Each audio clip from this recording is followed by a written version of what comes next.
the new tire. Now it's time to put this bad boy on.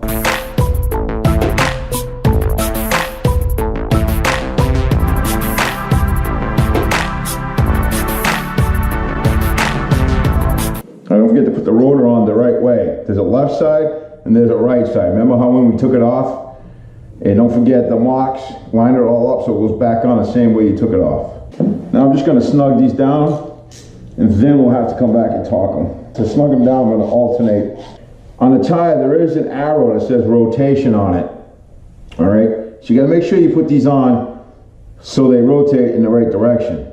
Now we're going to have to go, I got to look up the specs and then torque these down to whatever the manufacturer calls for.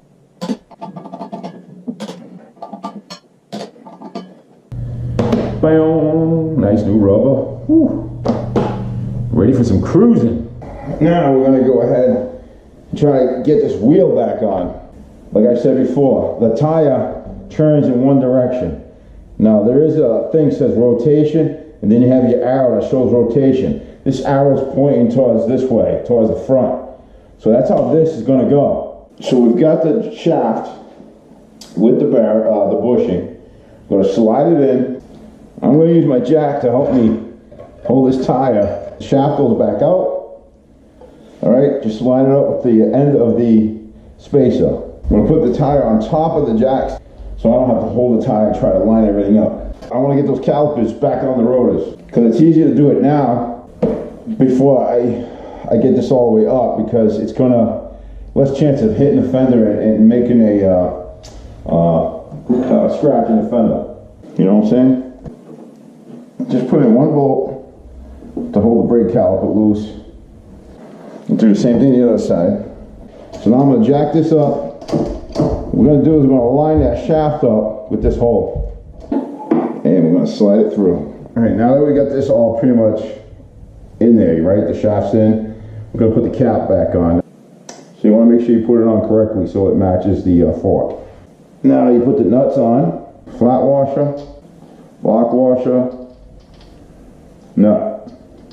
All right, so on this side, flat washer, lock washer, and nut. Again, leave it loose, don't tighten it.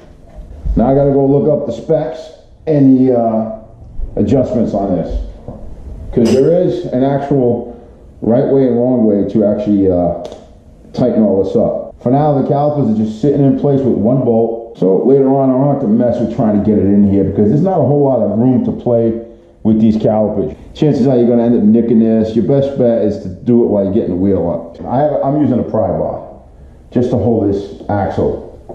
All right, so you're going to put a pry bar right through that hole in the axle. The first thing you're going to do is you're going to tighten this nut. Okay, that's why you need the pry bar, so you can hold it. On this one here, torque from this side first. All right, that's 50 right there. Okay, the other side, we're going to need a 7/16 inch drill bit. Believe it or not, that's what the manual calls for. You put your 7/16 inch drill bit in here, and this fork, all right, the right fork, should slightly touch the drill bit, slightly. So it needs to come out just a hair. And right there is where it's slightly touching. And that's your spec. Now you want to tighten these up evenly, or as evenly as possible. Now this torque here is, I believe it's 15 Newton meters, which is not much at all. Okay, now you take your drill bit out. All right, so now you're just going to turn the wheel just to make sure, you know, it's moving okay. And we're done. The wheel's in. You can do this yourself, save you quite a bit of money. Like, I don't mess with the tires. I just take the room to the shop. You do need a jack or some way to hold the bike up to get the wheel off, obviously. I'd just like to take this moment to say thank you to the subscribers. I appreciate all the support you've given me by liking, sharing the videos, and spreading the word. I really appreciate all you folks. All right, you all have a good evening, morning, whatever it is in your area. God bless. Bye-bye.